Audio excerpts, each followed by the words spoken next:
Jim Chalmers hands down his third budget tonight. Many Australians simply don't care. All of the talk about surpluses, deficits, subsidies and balance of payments is very low on the average Australian priorities today.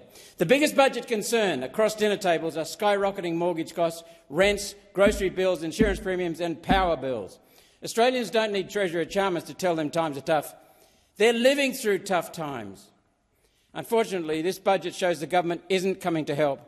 In fact, to compensate for its poor decisions, it's going to have its hand deeper in your pocket, taxing more of your salary for years to come. Let's step through the budget and what it means for Australians. Firstly, the big headline. Labor wants everyone to know. The budget is in surplus $9.8 billion. Sounds good, doesn't it? Anyone who's ever had their bills laid out on the dining room table knows a good budget needs more money coming in than going out. Unfortunately, this budget surplus is terrifyingly small, given that fairies have kissed Treasurer Chalmers with good luck. The government has won the biggest lottery prize we could ever hope for, yet has just a tiny surplus. It would be like a family winning Division 1 of the Powerball and then having $100 left over at the end of the year and calling it a win. There should be rivers of gold flowing into the budget. Instead, we have a miserable trickle because Labor doesn't resist spending every bit of its lottery winnings. Commodity prices for our exports like oil, gas, coal, metal minerals and agricultural produce have all been near or at record highs over the previous few years. That means huge amounts of money, extra money, flowed into Treasurer Chalmers' budget. Oil, gas and coal are all dirty words to Labor and the Greens, to this Labor government, and they're too embarrassed to admit they have, in large part, saved the budget. The second lottery win is the Australian workers. They're working more jobs, longer hours and harder than ever. All of the extra work is reflected by the record low unemployment rate.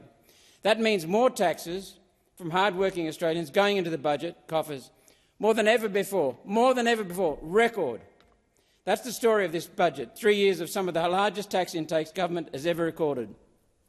Yet Labor can only squeak out the tiniest of surpluses. Despite Australians working multiple jobs for more hours, they're still going backwards because of inflation. Inflation is a secret, debilitating stealth tax on all Australians. It's the reason Australia had the largest collapse of disposable income in the OECD. If you feel like you're going backward, it's because you are. The only way to get ourselves out of this infrastructure mess is spending on productive assets that allow Australia to make more here. Raise our productive capacity. We need more dams so Australians can have more food and exports. Yet don't expect to see any dams in Labor's budget. We need cheaper electricity so small businesses can thrive and hire people in their local community.